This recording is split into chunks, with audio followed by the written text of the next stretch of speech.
আল্লাহর আসমানি সাহায্য ছাড়া ইসলাম এবং মুসলমানদের বিজয় অসম্ভব, ফুল স্টপ।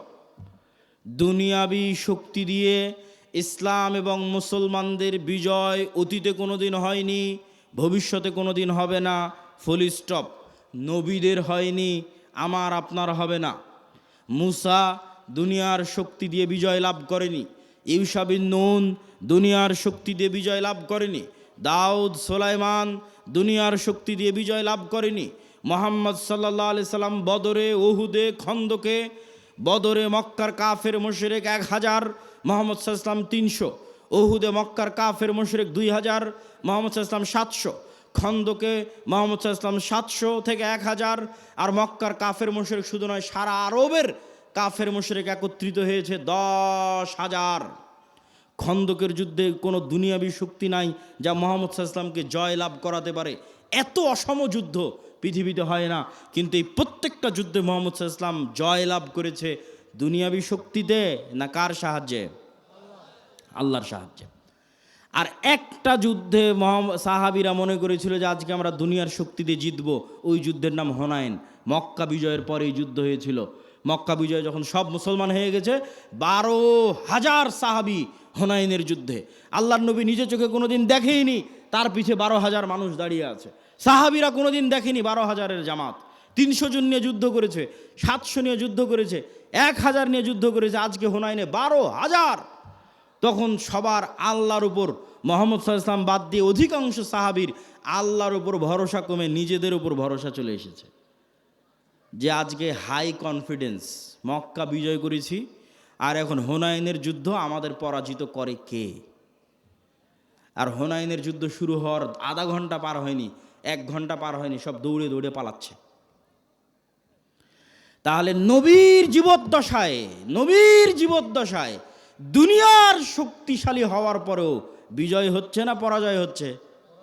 একটু জোরে বলেন তো, জয় হচ্ছে না পরাজয় হচ্ছে? নবীর জীবদ্দশায় দুনিয়ার শক্তিতে বিজয় হচ্ছে না। কার সাহায্য লাগে বিজয়ের জন্য?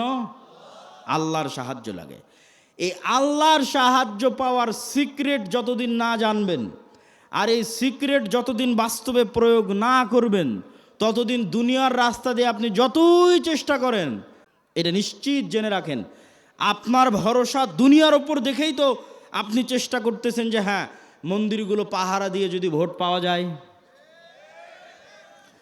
মন্দির পাহারা কেন? আপনি যদি প্রত্যেকটা হিন্দুকে একটা করে মন্দির বানিয়ে দেন, দিয়ে যদি মনে করেন দুনিয়ার শক্তি দিয়ে ইসলামকে বিজয় করবেন, আপনার ব্যক্তি স্বার্থ আদায় হতে পারে। দুনিয়ার শক্তি দিয়ে ইসলাম বিজয় হয় না, হয়নি, কিয়ামত পর্যন্ত হবে না। তাহলে ইসলাম বিজয় হবে কোনটা? যেটাতে আল্লাহর সাহায্য আসবে। আল্লাহর সাহায্য পাওয়ার শর্ত পূরণ করেন, ইসলাম বিজয় হবে। আর আল্লাহর শর্ত পাওয়ার সাহায্য পূরণ করবেন না, আল্লাহর ঠেকা পড়েছে, আপনাকে দিয়ে ইসলামকে বিজয় করতে হবে। আল্লাহ বলেছে ইউরিদুনা লিইউতফিউ নূরাল্লাহ ওয়াল্লাহু মুতিম্মু নূরিহি ওয়ালাউ কারিহাল কাফিরুন। ইসলাম আল্লাহর নূর, আর এই নূর সারা পৃথিবীতে বিজয়ী হবে, এটা আল্লাহর ওয়াদা। বলেন আল্লাহু আকবার। হুয়াল্লাযী আরসালা রাসূলাহু বিল হুদা ওয়া দীনিল হক লিইয়ুযহিরাহু আলাদ দীনি কুল্লি।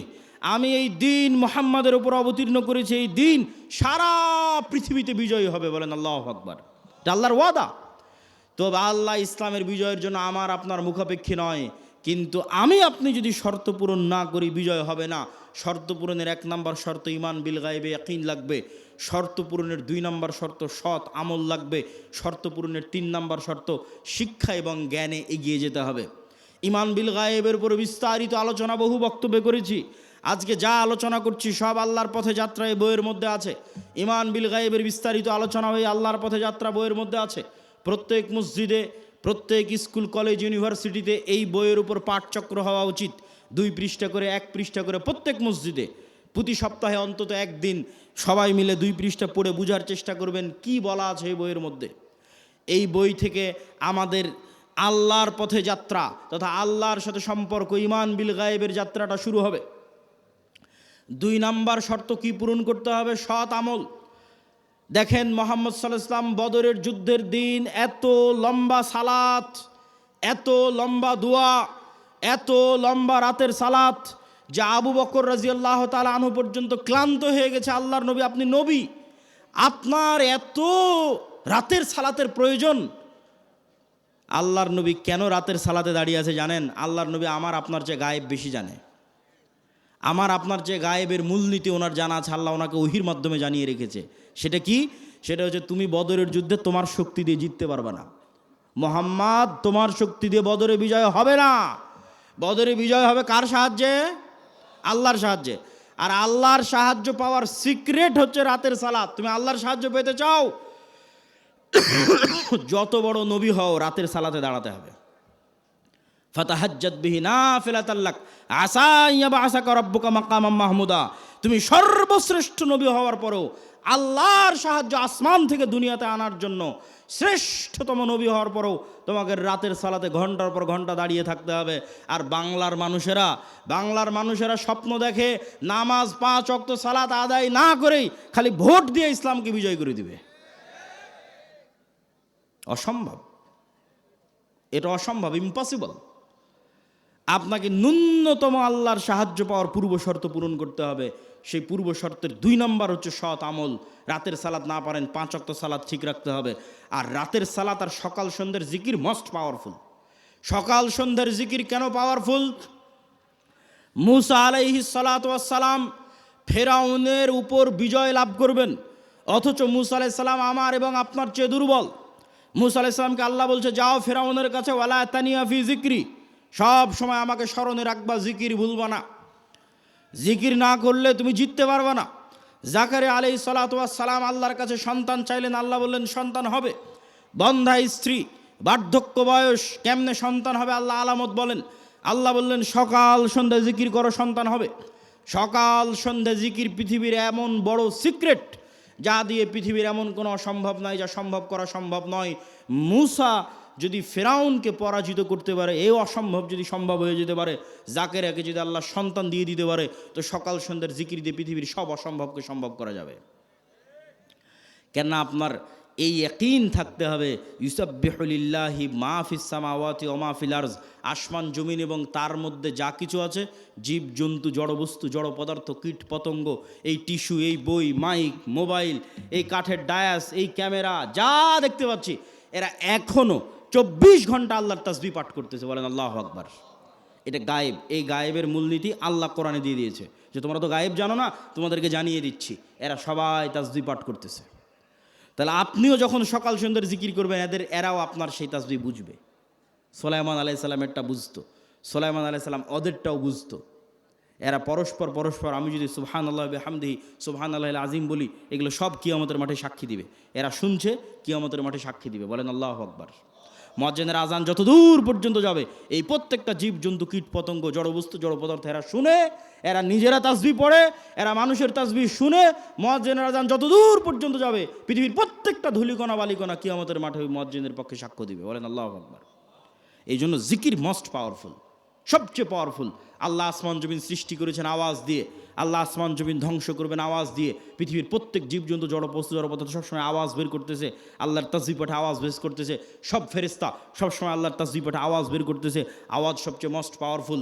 এই জন্য মুসলমানদের মোজেজা মুসা আলাইহিস সালাতু ওয়াস সালাম, মুহাম্মদ সাল্লাল্লাহু আলাইহি ওয়াসাল্লামের মোজেজা মুসা আলাইহিস সালামের লাঠির চেয়ে, ঈসা আলাইহিস সালামের মৃত্যুকে জীবিত করার চেয়ে বেশি পাওয়ারফুল। কেন? মুহাম্মদ সাল্লাল্লাহু আলাইহি ওয়াসাল্লামের মোজেজা কোরআন, সরাসরি আল্লাহর আওয়াজ। বলেন আল্লাহু আকবার। কোরআন পড়ে কে, বুঝে কে, জানে কে, শিখে কে? কোরআনের মধ্যেই মুসলমানদের মুক্তির রাস্তা আছে, গোলামি থেকে মুক্তির রাস্তা আছে। সম্মানিত উপস্থিতি, আমরা বক্তব্য দীর্ঘায়িত করব না, রাত গভীর করার পূর্বেই বক্তব্য শেষ করে দিব। তাহলে আমরা আমাদের পূর্ব শর্ত, যা গায়েবী মদদ পাবো, 1 নম্বর শর্ত ঈমান বিল গায়বি ইয়াকিন থাকতে হবে। 2 নম্বর শর্ত সৎ আমল থাকতে হবে। সৎ আমলের 2টা আমল খুব পাওয়ারফুল, একটা রাতের সালাত, একটা সকাল সন্ধ্যের জিকির। সব অসম্ভবকে সম্ভব করা সম্ভব এই 2টা দিয়ে। 3 নম্বর হচ্ছে শিক্ষা এবং জ্ঞান। আল্লাহ পৃথিবী যেই মূলনীতির উপর তৈরি করেছে, এই মূলনীতি আল্লাহ ভাঙে না, খুব কম সময় ভাঙে। আগুনের মধ্যে যদি সবচেয়ে বড় পরহেজগার মানুষকে নিক্ষেপ করা হয়, আগুন জ্বালিয়ে দিবে। এইভাবে আগুনকে ডেভেলপ করা আছে। ইব্রাহিমের ক্ষেত্রে আল্লাহ রুল ব্রেক করেছে, সবার ক্ষেত্রে করবে না। ওই যে সূরা বুরুজের দেখেন, পুরো একটা জাতিকে আগুনে নিক্ষেপ করে দেওয়া হয়েছে, সবাইকে আগুন পুড়িয়ে দিয়েছে। সূরা বুরুজের ঘটনা, পুরো একটা জাতিকে ঈমানের কারণে আগুনে নিক্ষেপ করা হয়েছে, সবাই আগুনে জ্বলে গেছে, পুড়ে গেছে, কিন্তু ঈমান ত্যাগ করেনি। তাহলে এই যে মূলনীতির উপর আল্লাহ পৃথিবী সাজিয়েছে, এটা আল্লাহ সাধারণত ভাঙে না। আপনি মোবাইল যেই ফাংশন ব্যবহার করবেন, ওই ফাংশন ইহুদিও ব্যবহার করলে একই সার্ভিস পাবে, মুসলমান ব্যবহার করলে একই সার্ভিস পাবে। তাহলে পৃথিবীর ফাংশন হচ্ছে, পৃথিবীকে এইভাবে ফাংশন করা আছে যে জ্ঞান অর্জন করবেও নেতা হবে, যে জ্ঞান অর্জন করবেও কি হবে, নেতা হওয়ার শর্ত কি বলেন তো, একটু জোরে বলেন তো, কি অর্জন করা? জ্ঞান অর্জন করা। দলিল, আল্লাহ নিজেই সবার চেয়ে বড় জ্ঞানী। দলিল, আদম আলাইহিস সালাম ফেরেশতা জিনের চেয়ে জ্ঞানী। দলিল, আল্লাহ তালুতকে নেতা বানিয়েছে শুধু জ্ঞানের কারণে। আর কত অসংখ্য দলিল নেবেন, তার হিসাব নাই। আজকে ইহুদি এবং খ্রিস্টানেরা পড়াশোনা, জ্ঞান, গরিমা, গবেষণা নিয়ে ব্যস্ত, আর মুসলমানের সন্তানেরা জুয়া, ফেসবুক, টুইটার, টিকটক, বিড়ি, সিগারেট, নেশা, আইপিএল, বিশ্বকাপ, ফুটবল, গণতন্ত্রের রাজনীতি, চাঁদাবাজি, যত সময় নষ্টের রাস্তা আছে এই সময় নষ্টের রাস্তায় ব্যস্ত। আপনি বলেন নেতাকে আর গোলামকে? ঢাকা বিশ্ববিদ্যালয়ে বড় স্ক্রিন লাগিয়ে যারা খেলা দেখে সময় নষ্ট করতেছে ওরা গোলাম, না অক্সফোর্ড ক্যামব্রিজে যারা পড়াশোনা জ্ঞান অর্জন করছে ওরা গোলাম? এই মূলনীতি আল্লাহ সুবহানাহু ওয়া তাআলা ভাঙবেন না যতক্ষণ না আপনি চেষ্টা না করেন। হ্যাঁ, আপনি যদি চেষ্টা করেন যে হ্যাঁ আমি জ্ঞানী হব, এই জ্ঞানী হওয়ার পাশাপাশি আগের যদি সব শর্ত পূরণ থাকে, যা যা বলেছি, আপনার যদি সৎ আমল থাকে, আপনি যদি সত্যবাদিতা, ন্যায়পরায়ণতার উপর অটল থাকেন, বিক্রি না হন, আপনার যদি ঈমান বিল গায়বে ইয়াকিন থাকে, তাহলে এরকম যদি 500টা উসমান হাদি তৈরি হয়ে যায়, এরকম যদি 500 যুবক তৈরি হয়ে যায়, তাহলে শুধু বাংলাদেশের ক্ষমতা নয়, সারা পৃথিবীর ক্ষমতা অর্জন করতে পারবেন। বলেন আল্লাহু আকবার। কোরআনের মধ্যে শুধু বাংলাদেশের ক্ষমতা অর্জনের রাস্তা দেওয়া নাই, সারা পৃথিবীর ক্ষমতা অর্জনের রাস্তা দেওয়া আছে। আল্লাহ সুবহানাহু ওয়া তাআলা আমাদেরকে কবুল করুক। বলেন আল্লাহুম্মা আমিন। আমরা যেন আমাদের একটা প্রজন্মকে এই আদর্শগুলোর উপর গড়ে তুলতে পারি। এই জন্যই তো আমরা মক্তব করছি, এই জন্যই তো মাসিক আল ইতিসাম আপনাদের নিতে বলছি, এই জন্যই তো আমাদের মক্তবের সিলেবাস আমার লেখা, যাতে আপনাদের সন্তানদের ব্রেনের মধ্যে আমরা এই জিনিসগুলো ঢুকিয়ে দিতে পারি। আমি জানি না কেন এখনও আপনারা মক্তবের ট্রেনিংয়ের জন্য আপনাদের শিক্ষকদের পাঠান না। যাতায়াত খরচ লাগে না, বই পুস্তকের খরচ লাগে না, থাকা খাওয়ার খরচ লাগে না, তারপরেও আপনি মক্তবের ট্রেনিংয়ে নাই, শুধু প্রোগ্রাম নেওয়ার সময় আছেন। এই সিস্টেম পরিবর্তন করতে হবে। মক্তবি মূল, শতভাগ মুসলমানের সন্তানকে কোরআন ও দিন শিখাতে হবে। কোথায় শিখাবো? জামিয়া সালাফিয়ায়? সম্ভব নয়। জামিয়া সালাফিয়া বা মাদ্রাসায় সারা বাংলাদেশের 2% ছেলে মেয়ে পড়ে। শতভাগ মুসলমানের সন্তানকে কোরআন ও দিন শিখাতে চাইলে মসজিদেই যেতে হবে, মক্তবে যেতে হবে। এই জন্য আমি কড়া করে বলেছি যে মসজিদের এসি বিক্রি করে তোমরা মক্তব চালাও। এই জন্য বলেছি ওই কমিটিকে পদত্যাগ করাও যে মসজিদে মক্তব চালাতে পারে না, আর টাইলস খুলে নিয়ে গিয়ে মক্তবে শিক্ষকের বেতন দাও। তুমি বুঝো না শিক্ষার গুরুত্ব, জ্ঞানের গুরুত্ব? ইহুদি খ্রিস্টানদের থেকে দেখে শিখতে পারো না? শুধু দুনিয়াবি সাজ সজ্জা, চাক চিক্ক দিয়ে নেতৃত্ব হয় না। জ্ঞান ছাড়া নেতা হওয়ার কোনো রাস্তা নাই। এই জন্য মক্তব পরিচালনা করতে হবে, শিক্ষকদের ট্রেনিং দিতে হবে, মাসিক আল ইতিসাম প্রতি মাসে নিতে হবে। এত ব্যস্ততার মধ্যে প্রতি মাসে 3টা লেখা থাকে মাসিক আল ইতিসামে, আমার নিজের সম্পাদকীয় থাকে, মিন্নাতুল বাড়ি থাকে, স্বাভাবিক একটা প্রবন্ধ থাকে। আপনাদের আজকের একদিনের নাস্তার চাইতেও 1 মাসের একটা মাসিক আল ইতিসামের দাম কম। ওই মাসিক আল ইতিসাম যদি আপনি না নেন, না পড়েন, তাহলে আপনার কাছে আমি মেসেজটা পৌঁছাবো কীভাবে? এই একদিনের তো এটা অস্থায়ী সম্পর্ক। এই জন্য মাসিক আল ইতিসাম, মক্তব, জামিয়া সালাফিয়ার সাথে শিক্ষা প্রতিষ্ঠানগুলোকে মুআদালা করা, এবং আমাদের যে কর্জে হাসানা প্রজেক্ট আমরা চালু করেছি মুসলিম বাইতুল মাল, সুদের বিরুদ্ধে যুদ্ধ করার জন্য, মুসলিম সন্তানদেরকে অর্থনৈতিকভাবে সুদ মুক্ত রাখার জন্য আমাদের এই মুসলিম বাইতুল মালের কর্জে হাসানা প্রজেক্টে আমরা ইতিমধ্যেই 30-এর অধিক মানুষকে কর্জ দিয়েছি। প্রায় 15 থেকে 20 লক্ষ টাকার কাছাকাছি আমাদের কর্জ দেওয়া আছে। এটা ধীরে ধীরে আরও বাড়তেছে। যদি রিটার্ন, মানুষ যদি ধোকা না দেয়, এই প্রজেক্ট থেকে যদি মানুষ রিটার্ন দেয় বিনা সুদে 90%-এরও বেশি, তাহলে ইনশাল্লাহ একদিন এই প্রজেক্ট বাংলাদেশে বিপ্লব নিয়ে আসবে। বলেন আল্লাহ কবুল করুক, আল্লাহুম্মা আমিন। একদিন এটা বাংলাদেশের শতভাগ ইসলামী ব্যাংকে পরিণত হয়ে যাবে ইনশাল্লাহ, যদি আল্লাহ কবুল করে। বলেন আল্লাহুম্মা আমিন। এই জন্য আমরা কি আহ্বান করেছি জানেন? আমরা আমাদের কর্জে হাসানা ফান্ডে কারো দান চাই না। কেন? আমরা চাই মানুষের মধ্যে কর্জে হাসানার কালচার তৈরি হোক। আপনি আপনার ব্যাংকে যে টাকা ফেলে রেখেছেন, আপনার বিকাশে নগদে যে টাকা ফেলে রেখেছেন, ফিক্সড ডিপোজিট করে রেখেছেন, আল্লাহর বাস্তে ওই টাকা উঠিয়ে আমাদের মুসলিম বাইতুল মালের কর্জে হাসানা ফান্ডে জমা দেন। আপনার যখন প্রয়োজন আবার উঠিয়ে নেবেন। আমরা আপনার ওই টাকা থেকে ন্যূনতম একটা অংশ, দেখা যাচ্ছে 10-2%, 3% একটা অংশ হয়তো আমরা দিনী ভাইদের কর্জ দিচ্ছি। আবার ওই কর্জ যখন রিটার্ন আসছে তখন আবার সেখানে ওইটা অ্যাড হয়ে যাচ্ছে। আর আপনি যখন চাচ্ছেন তখন আপনি ফেরত পেয়ে যাচ্ছেন। আলহামদুলিল্লাহ আমাদের অনেক ভাই আমাদের এই কর্জে হাসানা ফান্ডে তাদের টাকা জমা রেখেছে এবং তাদের যখন প্রয়োজন হচ্ছে তখন তারা ফেরতও নিচ্ছে। এটা একটা আমরা কালচার তৈরি করতে চাচ্ছি, যাতে আমাদের সেই সুদূর প্রসারী যে লক্ষ্য আছে সেই লক্ষ্যের দিকে এগিয়ে যেতে পারি। আল্লাহ সুবহানাহু ওয়া তাআলা আমাদের কবুল করুক। আর সবার প্রতি তত্ত্ব আহ্বান থাকবে, আমাদের বইগুলোকে মূল্যায়ন করবেন, বিশেষ করে আল্লাহর পথে যাত্রা এবং শাইখ আব্দুর রাজ্জাক বিন ইউসুফের যে বই আছে, সালাতের বই, দোয়ার বই।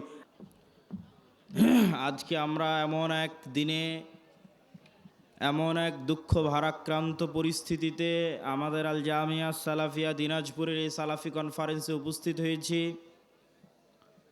আজকের এই গুরুত্বপূর্ণ দিনে বর্তমান পরিস্থিতির সাথে মিল রেখে আমাদের আজকের বক্তব্যের বিষয়বস্তু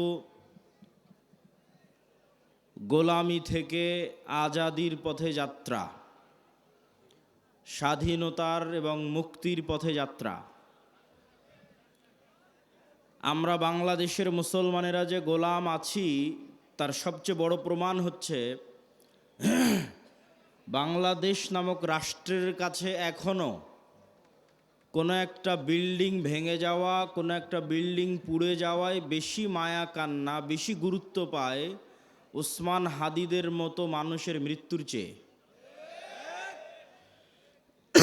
শুধু তাই নয়, আমাদের দেশে একদল কালচারাল ফ্যাসিস্ট আছে যাদের কাছে কুকুরের মৃত্যু, কুকুরকে হত্যা করা বেশি বেদনাদায়ক, বেশি কষ্টদায়ক একজন সাধারণ মুসলমানের মৃত্যুর চেয়ে।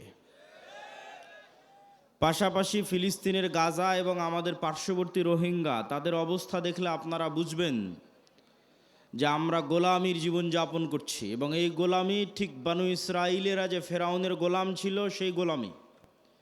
এই জন্য আল্লাহ কোরআন অবতীর্ণ করলেন মুহাম্মদ সাল্লাল্লাহু আলাইহি ওয়াসাল্লামের উপর, আর কোরআন পরিপূর্ণ করলেন মুসার ফেরাউনের ঘটনা দিয়ে। কোরআন আসলো উম্মতে মুহাম্মাদির উপর আর পরিপূর্ণ হলো বানু ইসরাইলের ঘটনা দিয়ে। কেননা এই উম্মতে মুহাম্মাদি একদিন বানু ইসরাইলের ভাগ্য বরণ করবে। যা রাসূলুল্লাহ সাল্লাল্লাহু আলাইহি ওয়াসাল্লাম বলেছেন, এক জুতার পাট আর এক জুতার পাটের সাথে যেভাবে মিলে যায়, আমার উম্মত বানু ইসরাইলের সাথে সেভাবে মিলে যাবে। সম্মানিত উপস্থিতি, আমরা সেই বানু ইসরাইলের যুগ অতিক্রম করছি, উম্মতে মুহাম্মাদি হিসেবে গোলামির যুগ। আর মুসা আলাইহিস সালাতু ওয়াস সালাম যেই পদ্ধতিতে বানু ইসরাইলকে আজাদ করেছেন, স্বাধীন করেছেন, ওটাই রাস্তা উম্মতে মুহাম্মাদিকে মুক্ত করার, আজাদ করার, স্বাধীন করার। তো সেই রাস্তা আপনাদের সামনে তুলে ধরা আজকের বক্তব্যের বিষয়বস্তু। তবে বক্তব্যের শুরুতে আরেকটি জরুরি গুরুত্বপূর্ণ কথা। এই যে আল জামিয়া সালাফিয়ার বিবরণ শুনলেন, আপনারা রংপুর বিভাগের মানুষ, দিনাজপুরের মাটিতে এই যে বিশাল প্রতিষ্ঠান, বিশাল মসজিদ, ভবিষ্যতে একাডেমিক ভবন, আবাসিক ভবন, এগুলো যে গড়ে উঠতেছে, এগুলো শাইখ আব্দুর রাজ্জাক বিন ইউসুফ বারবার আপনাদের বক্তব্যে বলেছে যে বিদেশি কোনো এনজিওর টাকায়, বিদেশি কোনো যে সংস্থা বা বিদেশি কারো এরকম কোনো টাকায় নয়, বরং আপনাদের মতো সাধারণ জনগণ, আমাদের দেশেরই যারা প্রবাসে থাকে তাদের টাকায়। তো দানের কথা বললে অনেক সময় মানুষ জিনিসটাকে নেগেটিভ নেয় যে আসলে দান কেন। এই জন্য 2-5 মিনিট দানের একটু কারণ শোনেন যে দান কেন। আল্লাহ সুবহানাহু তাআলার মূলনীতি অনুযায়ী পৃথিবীতেও যদি মানুষ বিপদে পড়ে টাকা দিয়ে বাঁচার চেষ্টা করে, কেস, কোর্ট কাচারি, মামলা মোকদ্দমা, মেডিকেল, এই যে ওসমান হাদিকে নিয়ে যাবে সিঙ্গাপুর, হেলিকপ্টার ভাড়া 50 লক্ষ টাকা, তাহলে দুনিয়াতে বিপদ আপদ পড়লে মানুষের টাকা লাগে। তো কিয়ামতের মাঠেও মানুষ যখন বিপদে পড়বে তখন টাকা দিয়ে বাঁচা যাবে, আল্লাহই টাকা দিয়ে বাঁচার সুযোগ করে দিবেন। কিন্তু আজকে দুনিয়াতে বিপদে পড়ে এর কাছ থেকে চেয়ে নিয়ে টাকা একত্রিত করতেছি, কিয়ামতের মাঠে কারো কাছ থেকে চেয়ে টাকা একত্রিত করার সুযোগ থাকবে না। এই দুনিয়াতেই যে টাকা আমি পরকালের অ্যাকাউন্টে জমা করে গেছি, ওই টাকায় আমি যদি কিয়ামতের মাঠে ধনী অবস্থায় উঠি, যে কোটি কোটি টাকা আমার নামে জমা হয়ে আছে, তাহলে আমিও কিয়ামতের মাঠের বিপদ টাকা দিয়ে বেঁচে যাব। দলিল কোথায়? আল্লাহ নিজেই পৃথিবীতে জরিমানার সিস্টেম করেছে ইবাদতের কমতিতে, গুনাহের কাফফারায়। রমজান মাসে যখন তুমি স্ত্রীর সাথে সাংসারিক জীবনে গেছো, তখন তোমার কাফফারা হচ্ছে গোলাম আজাদ করা। 60 জন মিসকিনকে খাওয়ানো, তো গোলাম আজাদ করতে টাকা লাগে, 60 জন মিসকিনকে খাওয়াতে টাকা লাগে। তাহলে গুনাহের কাফফারায় টাকা, ইবাদতের কমতিতে টাকা। তুমি হজ করতে গেছো, ওমরা করতে গেছো, হজ ওমরা করতে গিয়ে কোথাও ভুল ত্রুটি হয়েছে, মুআল্লিম বলবে দম দাও, দম মানে খাসি দুম্বা কুরবানি করতে হবে। তাহলে ইবাদতের কমতিতে টাকা। এখন পৃথিবীর কোনো মানুষ গ্যারেন্টি দিতে পারবে না যে আমি আমার ইবাদতের জোরে জান্নাতে যাব, কেননা কেউ গ্যারেন্টি দেওয়া কঠিন যে আমি ফরজ সালাত একদিনও মিস দেইনি, একদিনও কাজা করিনি 10 বছর বয়স থেকে। কেউ যদি গ্যারেন্টি দেয় হ্যাঁ আমি গত 30 বছর 40 বছর এক ওয়াক্ত কাজা করিনি, এটা গ্যারেন্টি দেওয়া কঠিন। যে এই যে এক ওয়াক্ত আমি কাজা করিনি আর প্রত্যেক ওয়াক্ত সালাতের শুরু থেকে শেষ পর্যন্ত আমি শুধু আল্লাহকে স্মরণে রেখেছি, এটা গ্যারেন্টি দেওয়াও কঠিন। এই জন্য মানুষ ইবাদতের চ্যালেঞ্জে জান্নাতে যাওয়ার চ্যালেঞ্জ দিতে পারবে না, ঠিক গুনাহ থেকে মুক্ত থাকার গ্যারেন্টি কেউ দিতে পারবে না যে আমি নিষ্পাপ, আমি নিষ্কলুষ, আমি পাপ মুক্ত, এই গ্যারেন্টি কেউ দিতে পারবে না। তাহলে জান্নাতের গ্যারেন্টি কোথায়? জান্নাতের গ্যারেন্টি দুধের রাস্তায়। ইন্নাল্লাহ আশতারা মিনাল মুমিনিনা আনফুসাহুম ওয়া আমওয়ালাহুম বিআন্না লাহুমুল জান্নাহ। মানুষ যদি তার পৃথিবীর সবচেয়ে দামি সম্পদ, তার জীবন, তার নফস, তার রূহ, আল্লাহর রাস্তায় জীবন দিয়ে শহীদ হয়ে যায়, তাহলে ওই শহীদের রক্তের ফোঁটা মাটিতে পড়ার আগেই তার যত ইবাদতের কমতি আছে আর তার যত গুনাহের কাফফারা আছে সব মাফ হয়ে যায়। বলেন আল্লাহু আকবার। তাহলে নিশ্চিত জান্নাতের গ্যারেন্টি হচ্ছে জীবন দিয়ে শহীদ হওয়া। 2, নিশ্চিত জান্নাতের গ্যারেন্টি হচ্ছে টাকা দিয়ে জান্নাত কিনে নেওয়া।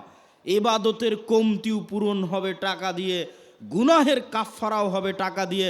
তবে নতুন করে টাকা বানানো যাবে না, এখন দিয়ে রাখতে হবে, তাহলে ওইটা হবে। তবে আল্লাহর সাথে এই ব্যবসা, আল্লাহর সাথে এই বিজনেস ডিল লাভজনক। কি লাভজনক আল্লাহর সাথে এই ব্যবসায় বিজনেস ডিল? কেন লাভজনক? আল্লাহর সাথে এই বিজনেস শতভাগ লাভজনক। আপনি গুলশানে জমি কিনেন, ঢাকায় জমি কিনেন, রংপুর বিভাগে জমি কিনেন, এই যে জমি কিনবেন, আপনি টাকা দিলেন, জমি নিলেন, তা এখন যে আপনি দান করছেন এই টাকা কি আল্লাহর কাছে যাচ্ছে? কথা বলেন না, যে আল্লাহর কাছে যাচ্ছে? যায় না তো। এই টাকা দিয়ে যদি একটা ফ্যান কিনা হয় তাহলে ওই ফ্যানের বাতাস আপনিই খাবেন। এই টাকা দিয়ে যদি বিল্ডিং হয় ওই বিল্ডিংয়ে আপনার ছেলেই পড়বে। এই টাকা দিয়ে যদি গরু জবাই হয় ওই গরুর গোস্ত আপনিই খাবেন। তাহলে মাঝখান থেকে ফাও ফাও ফিরি আপনি জান্নাত পেয়ে যাচ্ছেন। বলেন আল্লাহু আকবার। এই জন্য এর চেয়ে লাভজনক ব্যবসার নাই যে টাকা দিয়ে জান্নাত কিনবো আবার টাকাটা আমি ব্যবহার করব। টাকা দিয়ে জান্নাত কিনবো আবার টাকা আমি ব্যবহার করব। মসজিদে আমি সালাত আদায় করবো, মাদ্রাসায় আমার ছেলে মেয়েই পড়বে, ফ্যান এসির বাতাস আমিই খাবো, যদি নিজে কুরবানি দিই কুরবানির গোস্ত আমি খাবো। শুধু ফাও ফিরি আল্লাহ জান্নাত দিয়ে দিলেন। এই জন্য টাকা মোস্ট পাওয়ারফুল। এই জন্য ধনী অবস্থায় কিয়ামতের মাঠে উঠতে হবে, এটার চেষ্টা করতে হবে। কেন কিয়ামতের মাঠে বিপদে পড়লে কেউ বাঁচাতে পারবে না, আপনার টাকাই আপনাকে বাঁচাতে পারবে যদি দিয়ে গিয়ে থাকেন, যদি দুনিয়াতে থাকা অবস্থায় দিয়ে গিয়ে থাকেন। এটার সাহায্য নিয়ে আপনি কিয়ামতের মাঠে বাঁচতে পারবেন। সকল পাওনাদারের পাওনা পূরণ করতে পারবেন। কাকের নামে গীবত করেছেন, কার নামে অপবাদ দিয়েছেন, কার বিরুদ্ধে কিছু বলেছিলেন, কোথায় স্ত্রীর হক ভালো মতো দেননি, বাপ মায়ের সাথে ভালো ব্যবহার করেননি, কার মনে কি কষ্ট আছে কে জানে, সব কিয়ামতের মাঠে উপস্থিত হবে। সব আদায় হতে থাকবে আপনার দেওয়া টাকা থেকে, আর আপনি ওই টাকার জোরে বেচে জান্নাতে চলে যাবেন। বলেন আল্লাহু আকবার। এই জন্য প্রত্যেক মানুষের প্রোডাক্টিভ হতে হবে, ধনী হতে হবে, আল্লাহ রাস্তায় দান করতে হবে, ওসমান ইবনে আফফানের মতো হালাল উপায়ে। সম্মানিত উপস্থিতি, তো বক্তব্যের এই অংশ থেকে আমরা ধীরে ধীরে আগাই যে গোলামি থেকে মুক্তির জন্য অর্থনৈতিক মুক্তি বড় জরুরি। আজকে আমাদের আলোচনার বিষয়বস্তু গোলামি থেকে মুক্তির রাস্তা কি। তো দানের সাথে কানেক্টেড করে বক্তব্য সামনের দিকে আগাই। গোলামি থেকে মুক্তির জন্য অর্থনৈতিক দাসত্ব থেকে মুক্তি জরুরি। আল্লাহর নবী যখন মক্কা থেকে হিজরত করে মদিনায় গেলেন তখন মদিনার সকল অর্থনৈতিক সক্ষমতার মূল কেন্দ্রে ছিল ইহুদিরা, সকল টাকা পয়সার মালিক ছিল ইহুদিরা। আল্লাহর নবী দেখলেন যে এই গরিব ফকির মিসকিন মুসলমানেরা যদি থেকে যায় আর টাকার মূল কন্ট্রোল যদি ইহুদিদের কাছে থাকে, এই মদিনার রাষ্ট্রীয় ক্ষমতা আমার অর্জন করা কঠিন হবে, অত সহজ হবে না। এই জন্য ইহুদিদের হাত থেকে অর্থনৈতিক কন্ট্রোল মুসলমানদের হাতে নিতে হবে। আল্লাহর নবী মক্কার মুশরিকরা, মক্কার কোরাইশরা ছিল আগে থেকেই ব্যবসায়ী। লিইলাফি কোরাইশ ইলাফিহিম রিহলাতাশ শিতা ওয়াস সাইফ। তো এই মক্কার মক্কার কোরাইশরা আগে থেকেই ব্যবসায়ী ছিল। আল্লাহর নবী মদিনার আনসারদের বললেন, শোনো, তোমরা কৃষি কাজ করো, তোমরা ব্যবসা জানো না। এই যে মক্কা থেকে হিজরত করে যারা এসেছে, এদেরকে তোমার সম্পদ অর্ধেক দিয়ে দাও, তোমার কৃষি জমি অর্ধেক দিয়ে দাও। এরা ব্যবসা বুঝে, এরা ব্যবসা করে মদিনার অর্থনৈতিক কন্ট্রোল নিজের হাতে নেবে। আনসার সাহাবিরা এই ওয়ালার ভিত্তিতে অর্ধেক অর্ধেক সম্পত্তি মহাজিরদের দিয়ে দিলেন। খালি হাতে আসা ওসমান, খালি হাতে আসা আব্দুর রহমান বিন আউফ, খালি হাতে আসা জুবাইর ইবনুল আওয়াম, এরা 5 বছর 10 বছরের মধ্যে মাল্টি মিলিয়নার কোটি কোটি টাকার মালিক হয়ে গেল। আল্লাহর নবীর হাতে মদিনার অর্থনৈতিক কন্ট্রোল ফেরত আসতে লাগলো। মসজিদে নববীর সামনের কুয়ার মালিক ইহুদি। যদি মুসলমান ওই কুয়ায় পানি খেতে চায়, ইহুদির কাছে নত হয়ে অনুমতি নিয়ে পানি খেতে হবে। এটাই দাসত্ব। অর্থনৈতিক মুক্তি লাগবে দাসত্ব থেকে মুক্তির জন্য। আল্লাহর নবী বললেন, কে কিনে দিবে এই কুয়া? মুসলমানদের কুয়া লাগবে, ইহুদির কাছে নত হয়ে কুয়ার পানি চাওয়া যাবে না। যে কুয়া কিনে দিবে তার জন্য জান্নাত। ওসমান বিন আফফান বললেন, আমি কুয়া কিনে দেব। বলেন আল্লাহু আকবার। তাহলে অর্থনৈতিক মুক্তি লাগবে। মুসলমানেরা যেন অর্থনৈতিক মুক্তি না পায়, দাসত্বের জিঞ্জিরে যেন আবদ্ধ থাকে, এই জন্য ইহুদিদের তৈরি করা, পাশ্চাত্যের তৈরি করা সবচেয়ে বড় অস্ত্রের নাম হচ্ছে সুদ। সবচেয়ে বড় অস্ত্রের নাম সুদ। আল্লাহ দিয়েছেন কর্জে হাসানা, আর ইহুদি খ্রিস্টান, IMF, ওয়ার্ল্ড ব্যাংক, পাশ্চাত্য বিশ্ব দিয়েছে সুদ। আর সুদ হচ্ছে মানুষকে গোলাম বানায়। আপনি হিস্ট্রি স্টাডি করে দেখেন, ফেরাউন বানু ইসরাইলদের কি দিয়ে গোলাম বানাতো, আশ্চর্য হবেন।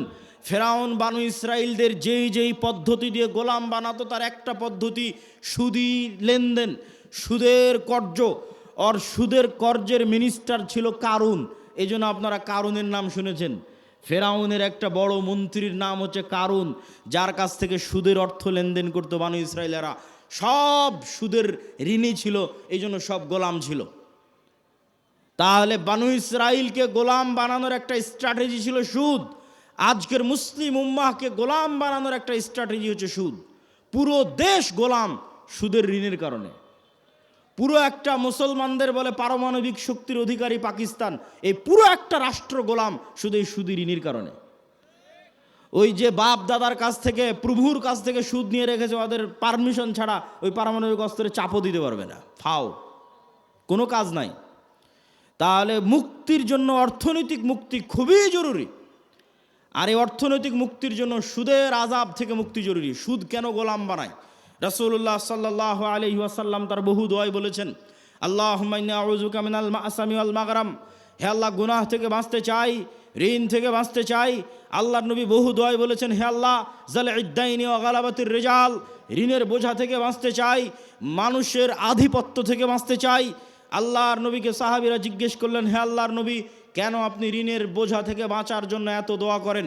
রাসূল সাল্লাল্লাহু আলাইহি ওয়াসাল্লাম বললেন, মানুষ যখন ঋণ নেওয়া শুরু করে তখন মানুষ মিথ্যা বলা শুরু করে, আর যখন মিথ্যা বলা শুরু করে তখন সে আর নেতা হতে পারে না, সে গোলাম।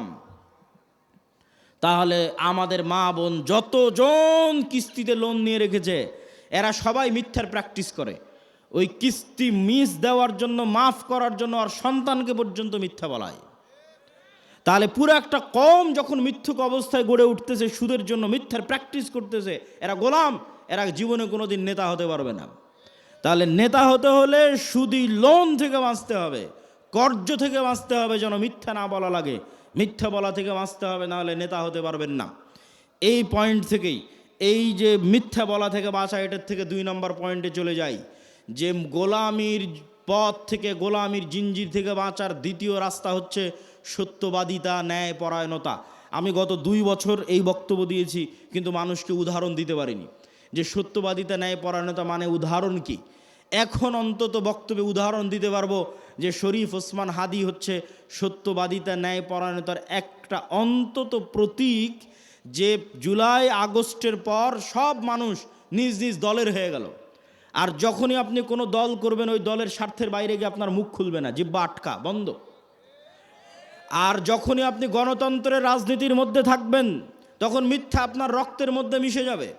কেননা গণতন্ত্রের রাজনীতি এত নিকৃষ্ট, এত জঘন্য, যে এখানে এক দল তো আর এক দলের বিরুদ্ধে বলবে, একই আসনে মনোনয়ন প্রার্থী একজন আর একজনের নামে মিথ্যা বলবে। তাহলে ওই যে মিথ্যার কালচারের মধ্যে লিয়াজু, লবিং, আসন ভাগাভাগি, উমুককে নয় আমাকে দাও, এই পুরো কালচারটার মধ্যে ঢুকে আছে টাকার লেনদেন, 2 নাম্বারি, ধোঁকা, লবিং, লিয়াজু, এই পুরো কালচারটার মধ্যে ঢুকে আছে মিথ্যা, ধোঁকা, দুর্নীতি। তাহলে এই একটা কালচারের মধ্যে দিয়ে যে বড় হবে, এই এমপি, এই মন্ত্রী, এই মিনিস্টার যদি প্রাইম মিনিস্টারও হয়, আপনাদের কাছে সে নেতা হতে পারে আল্লাহর গায়েবের মূলনীতি অনুযায়ী ও গোলামের ঘরের গোলাম। তাহলে যত এমপি এই মিথ্যা, এই দুর্নীতির সাথে জড়িত, সে যদি প্রাইম মিনিস্টারও হয়, সে নেতা না গোলাম? একটু জোরে বলেন, নেতা না গোলাম? গোলাম। এটাই আল্লাহর মূলনীতি। এই মূলনীতির উপরেই আল্লাহ সুবহানাহু ওয়া তাআলা পৃথিবী প্রতিষ্ঠিত করেছেন। নেতা কখন? যখন সত্যবাদিতা, ন্যায়পরায়ণতার উপর দাঁড়িয়ে আছে। তাহলে ওসমান হাদি একমাত্র ব্যক্তি ছিল যে দলের লেজুর বৃত্তি না করে, দলের লিয়াজু লবিংয়ের মধ্যে না গিয়ে, আসন ভাগাভাগির মিথ্যা, দুর্গন্ধযুক্ত, নিকৃষ্ট কালচারের মধ্যে না গিয়ে, যেটা সত্য ওইটাই মানুষের মুখের উপর স্ট্রেট ফরওয়ার্ড বলে দিত। আর এই রকম একজন মেরুদণ্ডওয়ালা, যার মেরুদণ্ড আছে, যে স্ট্রেট ফরওয়ার্ড সত্য এবং ন্যায় বলতে পারে জ্ঞানের সাথে, বুদ্ধিমত্তার সাথে, এটাই নেতা, এটাই নেতা তৈরি হওয়ার রাস্তা। আর এই রকম একজন মেরুদণ্ডওয়ালা, সত্যবাদী, ন্যায়পরায়ণ নেতা ওই রকম লাখো দুর্নীতিগ্রস্ত নির্বাচিত এমপির চেয়ে পাওয়ারফুল। এবং ওই পাশ্চাত্যের আর আমাদের পাশের দাদাবাবুরা, তারা পর্যন্ত ভয় পায় এই রকম নেতাকে। কেন? ওই যে দুর্নীতির মধ্যে দিয়ে যে নেতা উঠে এসেছে, ওকে টাকা দিয়ে কিনে নেওয়া যাবে। ভারতও ওকে কালকে টাকা দিয়ে কিনে নিতে পারবে, আমেরিকা ওকে কালকে টাকা দিয়ে কিনে নিতে পারবে। ওকে বলবে তোমার যত দুর্নীতি করার ইচ্ছা করো, টাকা পাচার করে নিয়ে আমার দেশে চলে আসো, আমি যা বলবো তাই শুনবা। তো ও যেহেতু এই দুর্নীতির প্র্যাকটিসের মধ্যেই বড় হয়েছে, তো কোনোদিন দেশের পক্ষে কাজ করবে না, অন্য দেশের গোলামি করবে? অন্য দেশের গোলামি করবে। তাহলে গোলামি থেকে বাঁচার জন্য একটা প্রজন্ম তৈরি করতে হবে আপনাদের, যে প্রজন্ম হবে সত্যবাদী, ন্যায়পরায়ণ, মিথ্যা এবং অন্যায়ের সংস্পর্শে যায়নি। মেরুদণ্ড বিক্রি করবে না টাকার কাছে। আপনি মাপবেন কেমনে যে আমি সত্যবাদী, ন্যায়পরায়ণ কিনা? আপনি নিজেকে জিজ্ঞেস করেন যে আপনি আপনার পিতার সম্পত্তিতে আপনার বোনকে ন্যায়ের সাথে সম্পদ দিয়েছেন কিনা? আপনার পিতা আপনার দাদার সম্পত্তিতে আপনার ফুফুকে ন্যায়ের সাথে সম্পদ দিয়েছে কিনা? যদি দেখেন হ্যাঁ, ন্যায়ের সাথে বন্টন হয়েছে, তাহলে আপনার মধ্যে নেতৃত্বের গুণ আছে, আল্লাহর দৃষ্টিতে আপনি নেতা হতে পারবেন। আরও বাকি গুণগুলো অর্জন করলে পূর্ণ নেতা হবেন, কিন্তু মোটামুটি এই গুণটা আছে। আর যদি দেখেন যে না, আপনি ন্যায়ের সাথে বন্টন করতে পারেননি, আপনি নিশ্চিত জেনে রাখেন, আপনি নিশ্চিত জেনে রাখেন, আজকে আপনি আপনার স্ত্রীর সাথে ন্যায় করতে পারেননি, আজকে আপনি আপনার বোনের সাথে ন্যায় করতে পারেননি, আজকে আপনি আপনার পিতা মাতার সাথে ন্যায় করতে পারেননি। ওয়াল্লাহি, আল্লাহর কসম করে বলছি, ওয়াল্লাহি আল্লাহর কসম করে বলছি, যে তার বোন তার ফুফুর সাথে ন্যায় করতে পারেনি, এই ব্যক্তিও যদি নির্বাচিত হয়ে ক্ষমতায় আসে, সেও গত 16 বছরের চেয়ে বড় দুর্নীতিবাজ হবে। তাহলে নেতা তখনই তৈরি হবে যখন ন্যায় এবং সত্যবাদিতা তার রক্তের মধ্যে থাকবে। আর মিথ্যা গোলামির কালচার। ইব্রাহিম আলাইহিস সালাতু ওয়াস সালামের 2 সন্তান, এক সন্তানের নাম ইসহাক, আর এক সন্তানের নাম ইসমাইল। ইসহাককে রেখে দিলেন জেরুজালেমে, আর ইসমাইলকে রেখে দিলেন মক্কায়। ইসমাইল থেকে মুহাম্মদ পর্যন্ত এই দীর্ঘ সময়ে এই বানু ইসরাইলের সাথে কি হচ্ছে দেখেন, শর্টকাট। ইসহাকের সন্তান ইয়াকুব, ইয়াকুবের সন্তান ইউসুফ, ইউসুফের 11 ভাই মিলে, পিতা মাতা মিলে মিশর। মিশরে ইউসুফের মৃত্যুর পরে ফেরাউনের 300 বছরের গোলামি, ফেরাউনের গোলামি থেকে মুসার হারুনের হাত ধরে মুক্তি, মুসার হারুনের হাত ধরে মুক্তির পরে 40 বছর সিনাই মরুভূমিতে পাগলের মতো ঘুরপাক, 40 বছর পর ইউশা বিন নুনের হাত ধরে জেরুজালেম বিজয়, তারপরে পুনরায় আর এক জালেম বাদশার কারণে জেরুজালেম থেকে বিতাড়িত, তারপরে দাউদ, সুলাইমান এবং তালুতের মাধ্যমে জেরুজালেম বিজয়, জেরুজালেম থেকে সারা পৃথিবীতে শাসন ক্ষমতা প্রতিষ্ঠা, তারপরে আস্তে আস্তে জাকারিয়া, ইয়াহিয়া, ঈসা, মারিয়াম। এই যে দীর্ঘ সময় বানু ইসরাইলের, এই দীর্ঘ সময়ে বানু ইসরাইলের চরম উত্থান পতন হয়েছে। 2-3 বার গোলামির জিঞ্জিরে আবদ্ধ হয়েছে। তার মধ্যে সবচেয়ে বড় গোলামি ছিল ফেরাউনের 300 বছর। এই গোলামির জিঞ্জিরে আবদ্ধ হওয়ার কারণে এরা নবীর সন্তান হওয়ার পরও ইব্রাহিমের সন্তান হওয়ার পরও, ইসহাকের সন্তান হওয়ার পরও এরা মিথ্যা বলা, ধোকা দেওয়া, 2 নম্বরই রাস্তা শিখে নিয়েছিল। এই জন্য আল্লাহ বলল, শনিবারের দিন তোমরা মাছ ধরবা না।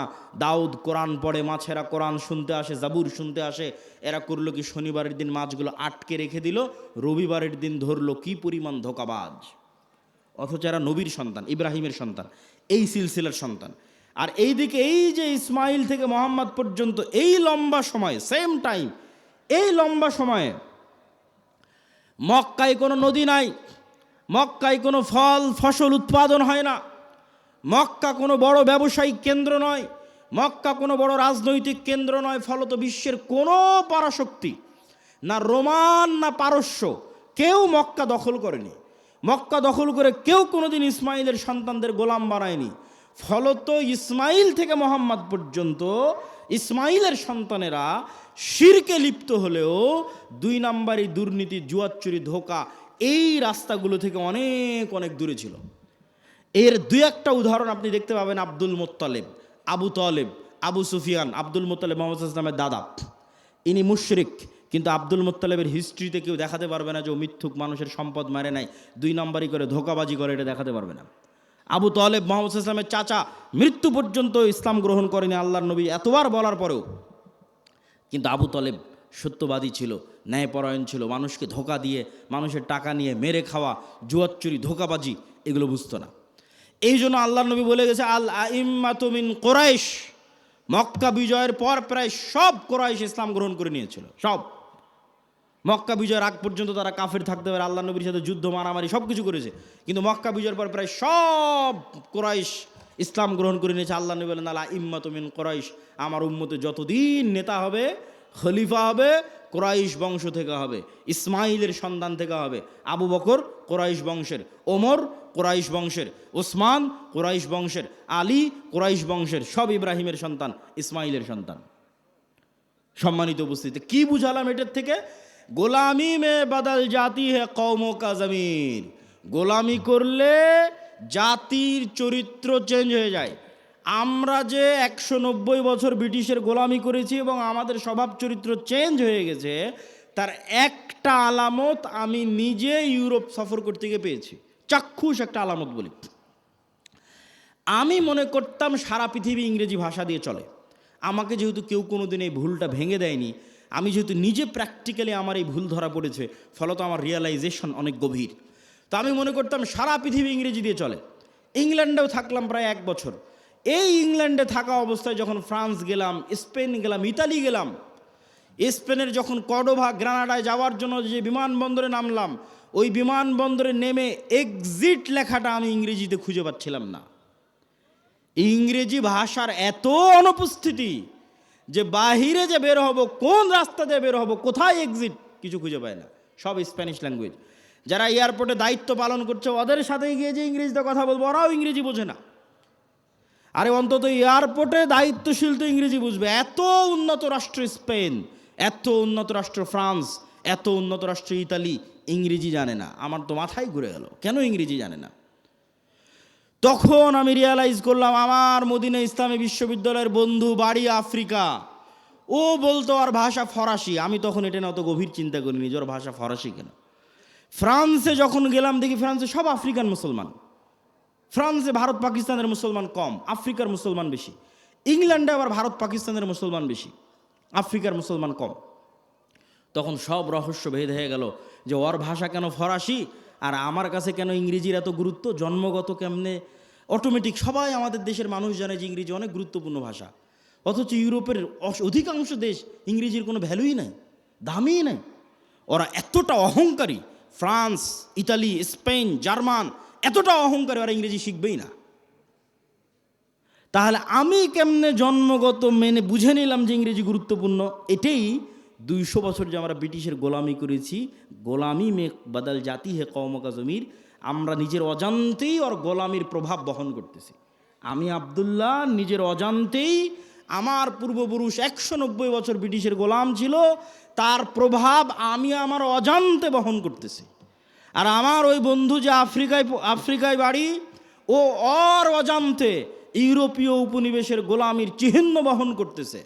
ঠিক এই যে আপনি দেখতেছেন মুসলমানেরা মারামারি কাটাকাটি, এই যে গণতন্ত্রের কালচার টিকিয়ে রাখা আছে, যেন এখানে আর সুদের কালচার টিকিয়ে রাখা আছে, যেন একটা মুসলমান নেতা সত্যবাদী ন্যায়পরায়ণ বের হয়ে আসতে না পারে, সব যেন মিথ্যুক আর দুর্নীতিবাজ বের হয়। এই জন্যই গণতন্ত্র দিয়ে রাখা আছে, এই জন্যই সুদী ব্যবস্থা দিয়ে রাখা আছে। কেননা এই কালচারের মধ্যে থাকলেও মিথ্যুক দুর্নীতিবাজ হবে। আর 190 বছর ব্রিটিশের গোলামিতে ওটাই শিখেছে। কেননা গোলাম তো একটা রুটির জন্য মারামারি করে, গোলাম একটা রুটির জন্য আরেকজনকে হত্যা করে দিতে পারে। তাহলে এই যে গোলামির কালচার, এই গোলামির কালচার যতক্ষণ আপনি না ভাঙবেন, যেটা আমরা বহন করছি আমাদের অজান্তে ব্রিটিশদের গোলামির কারণে, যেমনটা বানু ইসরাইলরা ফেরাউনের গোলামি থেকে শিখেছিল, এই কালচার আমাদের ভাঙতে হবে। এই কালচার যতক্ষণ না ভাঙতে পারবেন, নেতা হতে পারবেন না। সত্যবাদী ন্যায়পরায়ণ হন, ইসমান হাদির মতো অটোমেটিক নেতা হয়ে যাবেন। আর এই গণতন্ত্রের কালচারে এইরকম সত্যবাদী ন্যায়পরায়ণ নেতা সহ্য করার মতো ক্ষমতা এই আধিপত্যবাদী দখলদারি শক্তির নাই, ফলত গুলি করে উড়িয়ে দিবে। সম্মানিত উপস্থিতি, পয়েন্ট নাম্বার 3, আমাদের 1 নাম্বার পয়েন্ট ছিল অর্থনৈতিক মুক্তি লাগবে গোলামি থেকে মুক্তির জন্য। 2 নাম্বার পয়েন্ট ছিল সত্যবাদী ন্যায়পরায়ণ হতে হবে। পয়েন্ট নাম্বার 3, ইমান বিল গায়েব এবং গায়েবী মদদ। একটা মূলনীতি আজকে এখান থেকে মুখস্থ করে যান।